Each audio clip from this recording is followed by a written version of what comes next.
හැමෝටම RT Forex නොමිලේ පිරිනමන Forex course එකේ 3 වෙනි පාඩමට ඔයාලව සාදරයෙන් පිළිගන්නවා. කලින් පාඩම් වලින් අපි candles ගැන ඉගෙන ගත්තා. අද අපි කතා කරන්නේ Forex market එකේ magic එක වගේ තියෙන දෙයක් ගැන. ඒ තමයි support සහ resistance. හැම trader කෙනෙක්ම දැනගත යුතුම මේ දේ තේරුම් ගන්න හරිම ලේසියි. සරලව හිතන්න ඔයා කාමරයක් ඇතුලේ බෝලයක් උඩ දානවා කියලා. resistance කියන්නේ වහලයටයි. බෝලේ උඩට ගිහින් වහලේ වැදිලා ආපහු පහළට එනවා. මෙතනදී sellers ලා බලවත් ඒ නිසා මිල පහළට තල්ලු කරනවා. support කියන්නේ බිමටයි. බෝලේ පහළට ඇවිත් බිම වැදිලා ආපහු උඩට විසි වෙනවා.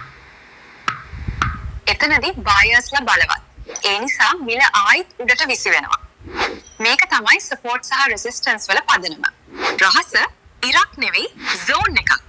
ගොඩක් අය කරන වරදක් තමයි support සහ resistance වලට හරියටම තනි ඉරක් ගහන එක. මාකට් එක රොබෝ කෙනෙක් නෙවෙයි. මිල හරියටම එකම තැනක නවතින්නේ නැහැ. ඒ නිසා මිල හැරුණු ප්‍රදේශය කොටුවක් විදියට අඳින්න. candle wicks එළියට පැනලා තිබුණත් මේ zone එක ඇතුළට ගන්න ඕනේ.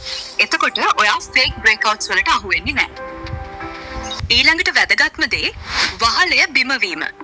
ප්‍රධාන resistance එකක් කඩාගෙන මිල ඉහළට ගියොත් ඒක breakout එකක්. දැන් මේ පරණ වහලය support එක විදියට වැඩ කරනවා. මිල ආපහු පහළට එවිත් එතනින් support අරන් ආයිත් උඩට යයි. දැන් ඔයාට homework එකක් තියෙනවා. USD chart එකේ support සහ resistance zones 3ක් බැගින් mark කරන්න. screenshot එකක් අපේ group එකට දාන්න. වැඩි විස්තර සඳහා RT Forex අපේ bot හෝ admin සම්බන්ධ කරගන්න. ජය වේවා.